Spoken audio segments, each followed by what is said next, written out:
Istri saya sudah dirawat begitu lama, Dok. Saya sangat sayang sama istri saya, Dok. Saya nggak mau kalau terjadi apa-apa saya tidak ada di sisinya, Dok. Kalau nggak boleh, saya nggak mau tanda tangan. Dan akhirnya setelah disepakati tanda tangan, dan begitu istri saya dioperasi, lahir, anak saya nangisnya cuma sekali. Dok, kenapa nangisnya cuma sekali, Dok? Sabar Pak Jamil, sabar nak. Saya pukul anak. Nah, nangis sayang, nangis sayang. Ternyata anak saya nggak nangis. Sabar Pak Jamil, sabar. Dan kemudian anak saya dibawa, ditaruh di tabung dari ujung kepala sampai ujung kaki, isinya kabel semua.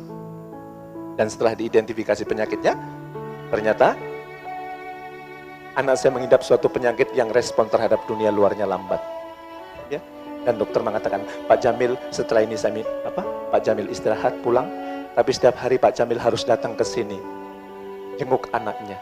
Dan ketika jenguk, Pak Jamil harus ngendong. Dan begitu ngendong, Pak Jamil harus buka baju. Kenapa, Dok?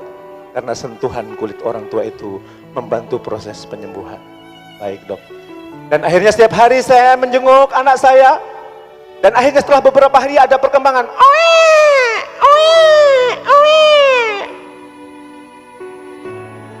Dan sampai usianya 3 tahun, anak saya nggak bisa ngomong. Kalau saya di rumah saya pusing, apa yang diomongin dia nggak ngerti.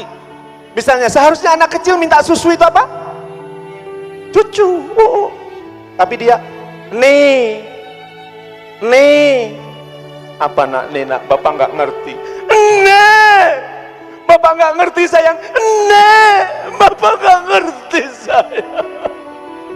Kalau saya bilang nggak ngerti itu anak saya akan lari, nyari tembok dan kepalanya dijedut-jedutin ke tembok. Maafin bapak nak, maafin bapak nak. Bapak nggak ngerti sayang. Bapak nggak ngerti sayang. Dan kemudian saya mencari bagaimana caranya menterapi anak ini. Ternyata apa?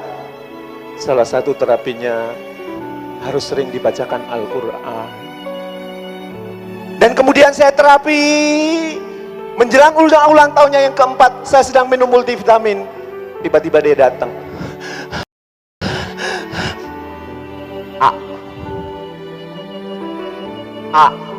Panggil saya Pak, dia nggak bisa. Anda apa sih? Jul, namanya Ijul. Jul, Ijul minum obat dong. Nak kamu nggak sakit, nak kenapa harus minum obat? Enggak sayang, enggak sayang, enggak sayang. Sakit apa kamu sayang? Sakit apa kamu sayang? Jul, enggak Ica, mong. Ijul nggak bisa ngomong. Ijul alu, Ijul malu, Ijul suka aja emban, Ijul suka diajak temen langsung saya peluk. Nah, kamu nggak sakit nak? Enggak sayang, enggak sayang, enggak sayang.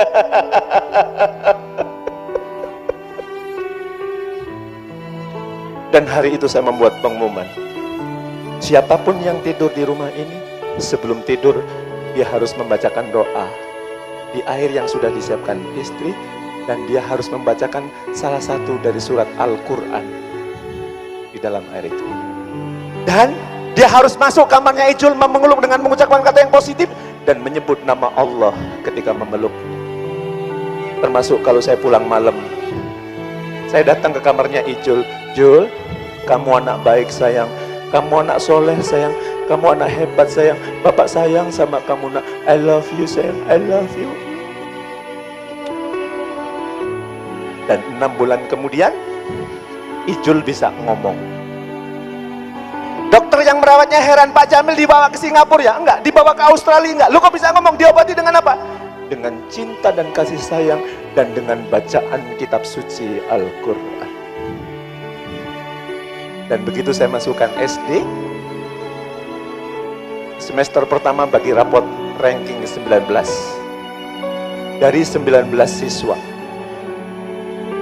Saya dipanggil ke kelasnya, Pak Jamil, ya mohon maaf, kenapa? Anak bapak ranking 19 dari 19 siswa. Gak apa-apa, bagi saya ranking tidak penting. Bukan itu Pak Jamil. Kenapa? Perlu Bapak ketahui, selisihnya dengan ranking 18 jauh. Itu artinya apa? Anak Bapak tidak cocok di sekolah ini. Tolong pindah ke sekolah berkebutuhan khusus. Dan apa jawaban saya? Enggak. Saya sudah tahu bagaimana menterapi anak saya. Beri waktu saya 6 bulan. Kalau nanti dia nggak naik kelas, baru saya pindah. Dan tolong perlakukan anak saya sebagai anak normal. Please, please, please, please, please, please. Dan gurunya mengatakan, janji Pak Jamil ya.